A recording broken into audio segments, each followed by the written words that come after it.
네, 오늘은 3월 2일 저녁 10시 10시가 다 됐습니다. 오늘 그 자동차 관련주 관련해 가지고 한원 시스템에 대해서 한번 정리를 해보고자 영상을 찍게 되었습니다.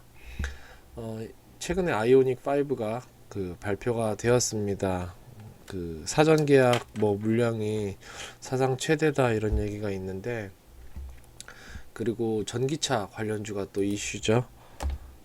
지금 전기차 생산이 이제 굉장히 급속도로 급물살을 타고 있고, 지금 코스피 지수가 또 조정을 받고 있기 때문에 이 기회에 새로운 이제 포트폴리오 구상을 하는데 한원 시스템이 좀 어떨까 싶어서 확인을 하면서 정리를 해 봤습니다.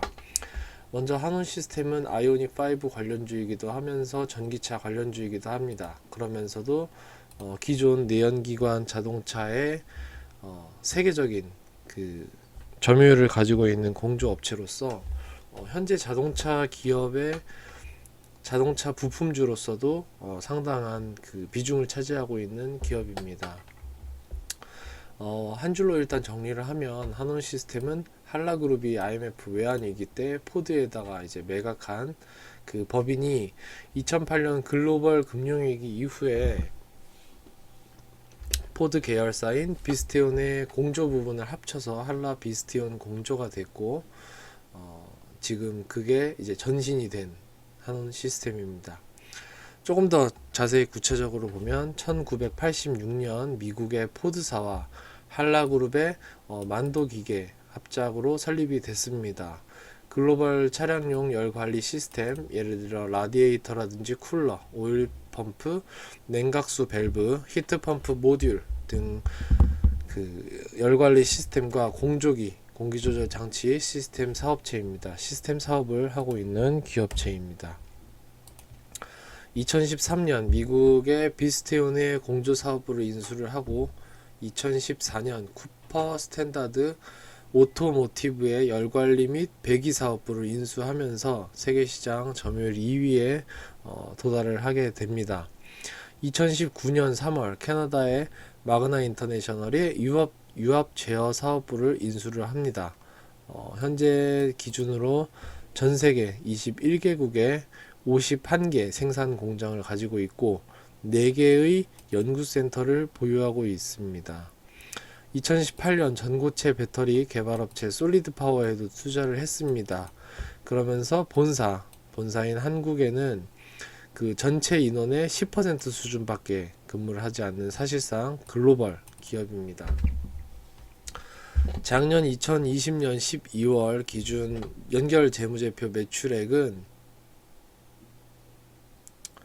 7조, 이거 작년이 아니라 2019년인 것 같습니다. 2019년 기준 연결 재무제표 매출액은 7조 1541억, 개별 재무제표 기준으로는 2조 6688억입니다.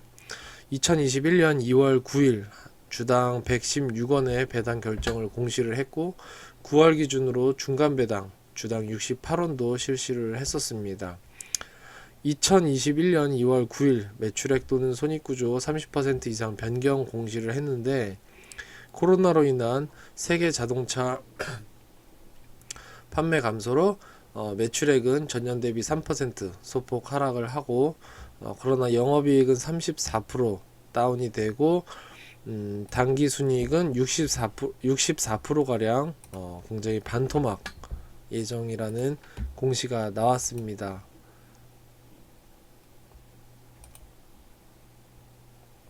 한원 시스템에 대해서 일단 아쉬운 점이 있다면, 최대 주주인 한엔 오토 홀딩스 유한 회사가 사모펀드 전문 회사의 특수목적 회사로서 사실상 주인 없는 펀드 회사의 투자 기업입니다.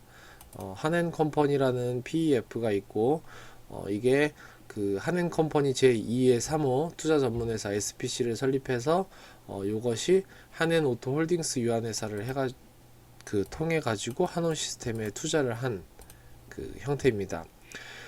그리고 공동 투자로서 한국테크놀로지 그룹이 한국타이어앤테크놀로지에다가 그 지분을 가지고 있고, 이 한국타이어앤테크놀로지가 한온시스템에 지분을 가지고 있습니다. 2대 주주는 이제 한국타이어앤테크놀로지로서 19.49% 가지고 있고, 등기 임원의 조현식 한국테크놀로지 그룹 대표이사이자 부회장이 겸임으로 비상근 상무이사로 등재가 되어 있습니다. 2020년 적자가 계속되는데도 주가가 계속 상승하는 흐름을 보인 것은 아무래도 전기차 시장에 대한 성장 기대감과 배당, 아무래도 사모펀드가 갖고 있다 보니까 배당을 많이 합니다. 그리고 투자회사의 투자금 회수 이슈가 있어서 주가가 많이 떨어지지 못하는 거 아닐까 이렇게 생각이 됩니다. 좀 더 구체적으로 일단 들어가 보겠습니다. 그 한온시스템은 한앤오토홀딩스와 한국타이어의 공동 투자로 이루어져 있습니다. 한국타이어가 그 2015년 그 공시에 따르면 2015년 6월 9일 그 주식 장외 매수를 했습니다. 한앤오토홀딩스와 한국타이어가 이제 공동 투자자 관계로 사전 협의 비율에 따라서 지분을 매수를 하고 각각 50.5%, 19.49%를 매수를 했습니다. 여기에 주주간 계약을 통해서 6년 내에, 그러니까 이 6년 이후가 바로 2021년 6월, 올해 6월입니다. 6년 내 주식 매각 시 한국타이어에 우선 매수권을 부여하거나 동반 매도 요구권을 요청할 수 있게 그 계약이 되어 있습니다. 따라서 올해 한앤컴퍼니의 엑시트가 이루어진다면 인수자가 누가 되든 어떤 경영권 프리미엄이라든지 초대형 인수합병 등의 이슈화가 될 수 있고, 이는 그 주가를 끌어올리는 어떤 요인이 될 수 있지 않을까 이렇게 생각이 됩니다. 한온시스템은 그 2020년 최종 보고서는 아직 공시가 안 됐습니다. 11월에 공시된 3분기 9월 기준 분기 보고서를 보면 종속 회사만 해도 지금 좀 잘렸는데 굉장히 많이 있습니다. 뭐 한온 베이징, 한온 달란, 한온 샹하이, 뭐 이렇게 쭉 해서 중국에만 해도 이만큼 법인이 있고, 인도, 일본, 태국, 남아프리카 공화국, 슬로바키아, 터키, 포르투갈, 체코, 프랑스, 헝가리, 미국, 한국 여러 가지 기업들을 종속 기업으로 두고 있습니다. 그래서 연결 재무제표 대상입니다. 이 한온시스템의 사업 분야에 대해서 좀 더 보면은 기본적으로 전기차 또는 전기차와 수소차의 수혜주이기도 합니다. 수혜주죠. 수혜주이기도 합니다. 자동차 열관리 시스템 부분에서 일본의 덴소사의 그 다음으로 세계 2위 업체고, 기존 내연기관 자동차에서는 이제 엔진에 열을 식혀주는 역할을 하는 그 열관리 시스템을 하는데, 전기차에서는 배터리 및 여러 전기장치의 원활한 작동을 위해서 정밀한 열 관리가 필요하고, 그리고 전동 컴프레셔를 통해서 전기차 급속 충전 과정에서 고전압을 견디면서 냉매를 공급하는 이런 역할을 하는 부품들을 생산합니다. 고성능 히트펌프를 통해서 또 그 겨울철 배터리 부하를 최소화하고 낮은 기온에서도 높은 고효율을 발휘하도록 해서 주행거리가 축소되는 것을 이제 최소화하는 것을 목표로 하는 업체입니다. 전기차 같은 경우는 겨울에 그 히터를 틀면 그 에너지가 굉장히 급속도로 떨어져 가지고 주행 가는 거리가 굉장히 작아지죠. 이때 그 한온 시스템의 고성능 히트펌프를 통해서 에너지 효율을 최소화할 수 있고 주행 거리를 좀 더 올릴 수 있다. 주행 거리를 아무래도 좀 효율적으로 조금 더 늘릴 수 있다. 이런 부분을 언급을 하고 있습니다. 2021년 3월 전기차 전용 부품 공장을 경주에 착공했다고 오늘자 뉴스에 그 공시가 떴습니다. 이는 현대차 eGMP 플랫폼 적용으로 생산되는 그 신규 전기차의 부품 공급이 예상이 됩니다. 특히나 지금 뭐 그 현대차 그 1차 생산 업체로서 그 전기차 관련된 거 대규모 수주를 했다고도 돼 있습니다. 그리고 실제로 이 착공하는 공장이 20km 내에 현대차 울산 공장에 또 위치를 하고 있다고 합니다. 현대차가 생산하는 전기차 부품은 물론이고 폭스바겐 그룹의 전기 차량 부품에도 대거 수주를 했다고 공시가 되어 있습니다. 매출 대부분을 현대차 그룹과 폭스바겐 그룹이 차지하는 게 어떻게 보면 장점이자 또 한편으로는 쏠림 현상이 있어 단점이라고도 볼 수 있겠는데, 위험 요소로는 그 현대차 계열사인 현대위아가 열관리 시스템 사업을 진출한다고 2019년 선전포고를 했습니다. 이 부분이 조금 그 위험 요소, 사업 경영상의 위험 요소라고 볼 수도 있겠는데, 뭐 한온 측 입장에서는 워낙 자기네들 기술력으로 압도돼 있고 진입 장벽이 일단은 있어서 당장은 걱정 없다라고 일단은 해놨습니다.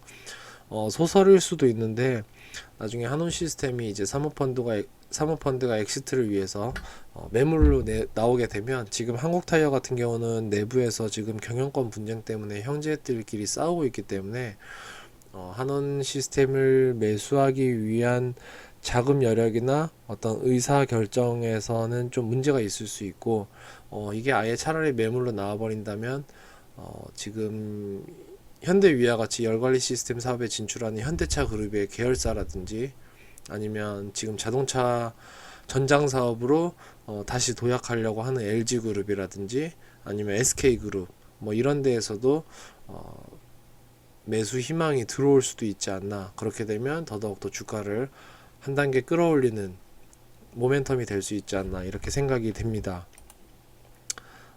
다음으로는 이제 분기 보고서를 한번 살펴보겠습니다. 2020년 11월에 공시된 3분기 9월 기준 분기 보고서입니다. 연결 기준으로 먼저 보면은 매출액이 9월 기준으로 했을 때 4조 7,700억으로 작년 동일 분기 대비해서 소폭 감소했습니다. 작년 3분기가 5조 1,930억입니다. 근데 매출 원가는 비슷하고 판관비는 오히려 증가를 해서 최종 영업 손익이 반토막이 났습니다. 일단 뭐 단기 순이익을 최종에서는 봐야 되겠지만, 저는 이제 단기 손익에는 금융이익이라든지 금융 손실부터 이런 그런 일시적인 부분이 많이 들어가기 때문에 영업 손익을 가장 더 중요시 여깁니다. 특히나 더 중요한 건 매출 총이익, 매출액에서 매출 원가를 뺀 매출 총이익이 가장 중요하다고 저는 일단 보고 있는데, 여튼 영업손익이 반토막이 났습니다. 현금 흐름 역시 영업활동 현금 흐름이 다소 안 좋아졌다는 게 지금 여기서 보이죠. 그 밖에는 차입금이 전기말 대비해서 3분기임에도 불구하고 전기말 12월 말 2019년 12월 말 기준에서 2020년 9월 기준인데도 2배가량 차입금이 증가를 했습니다. 아무래도 지금 그 코로나랑 뭐 여러가지 경제가 좀 이렇게 냉각이 되면서 차량 판매라든지 차량 시장이 그 좀 이렇게 경직되면서 그에 따른 운용 차입금이 좀 증가를 하지 않았나, 이렇게 생각이 됩니다. 개별 기준으로 공시를 보면 9월 기준 역시 마찬가지로 9월 기준 3분기 보고서입니다. 매출액이 보면은 그래도 뭐 소폭 감소를 하긴 했는데 비슷합니다. 매출 원가도 비슷하고, 그래서 매출 총이익도 소폭 감소를 하기는 했는데 뭐 큰 차이라고 할 수는 없다라고 생각을 합니다. 근데 판관비에서 증가를 좀 했고 결과적으로 영업손익은 적자로 돌아갔습니다. 영업활동 현금 흐름이 이제 소폭 안 좋아졌음이 또 이제 개별에서도 보입니다. 지금 여기서 플러스였다가 마이너스로 전환을 했죠. 차트를 한번 보면 지금 2020년 7월에 9,000원대로 최저가 찍고 지금 그래도 거의 2배 가량 띄웠습니다. 역시 전기차의 성장과 관련된 주가 흐름이라고 볼 수 있겠는데, 올해 6월이 또 저런 이슈도 있고 하기 때문에 좀 하락이 나오면 조금씩 장기적으로 보고 매수를 하면 어떨까 일단 생각이 됩니다. 지금 오늘 장대 양봉 나오고 윗골이 달면서 이동평균선을 쭉 한번 돌파하는 흐름을 보였는데, 여기서 바로 상승 흐름을 탈 수도 있는데, 지금 물론 차트만 보고 투자를 하지는 않겠지만, 여기서 일단은 121선 요 회색선을 지지라인 삼아서 떨어지면 매수하는 전략으로 좀 장기적으로 투자 관점에서 진입을 하면 어떨까 일단 생각이 듭니다. 2021년 2월에 2020년 잠정 실적이 공시가 됐습니다. 이제 곧 그 최종 감사 보고서가 제출이 될 텐데, 먼저 그 전에 간단히 살펴보면 매출액은 3% 감소를 했고 영업이익은 34% 감소를 했습니다. 당기순이익은 완전히 반토막으로 좀 아작났죠. 현재 시장은